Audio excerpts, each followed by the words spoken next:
पाकिस्तान 'ਚ पंजाबी कॉन्फ्रेंसां दे सब तो वड्डे नैटवर्क पंजाबी नैशनलिस्ट फोरम वालों जी आयां नूं। पाकिस्तान 'ਚ पंजाब तो बाहर रहण वाले पंजाबी की करन?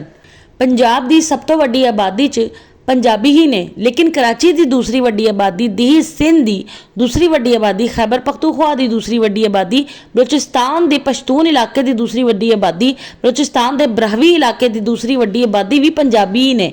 पाकिस्तान 'ਚ पंजाबियां दी आबादी 60% है। सियासी, समाजी, मुआशी, इंतजामी, इकतसादी मफादात की वजह तो पंजाब दा पंजाबी वख है। कराची, दिल्ली सिंध, खैबर पख्तूनख्वा, बलोचिस्तान के पश्तून इलाके ते बलोचिस्तान के ब्रहवी इलाके का पंजाबी भी वख-वख है।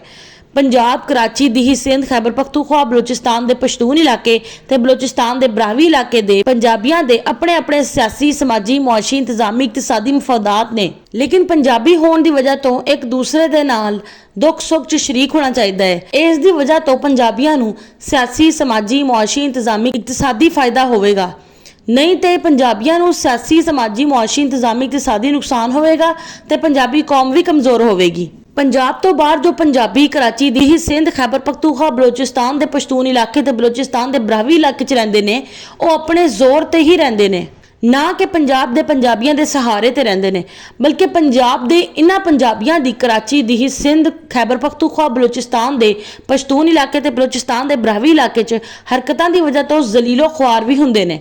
जो कराची, दिल्ली सिंध, खैबर पख्तूनख्वा, बलोचिस्तान के पश्तून इलाके ते बलोचिस्तान के ब्रहवी इलाके च सरकारी नौकरियां, ठेकेदारी, कारोबार करते हुए लुट मार ते फ्रॉड करके वापस पंजाब भज जाते हैं।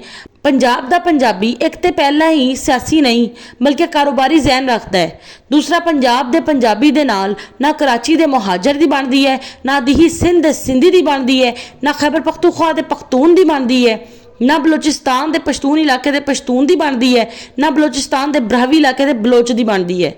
इसलिए अगर पंजाब का पंजाबी कराची, दिल्ली सिंध, खैबर पख्तूनख्वा, बलोचिस्तान के पश्तून इलाके ते बलोचिस्तान के ब्रहवी इलाके के पंजाबियों के नाल इश्तराक ना कर सकिया ते फिर पंजाब दे नाल होवेगा की ते पंजाबी कौम का की बनेगा।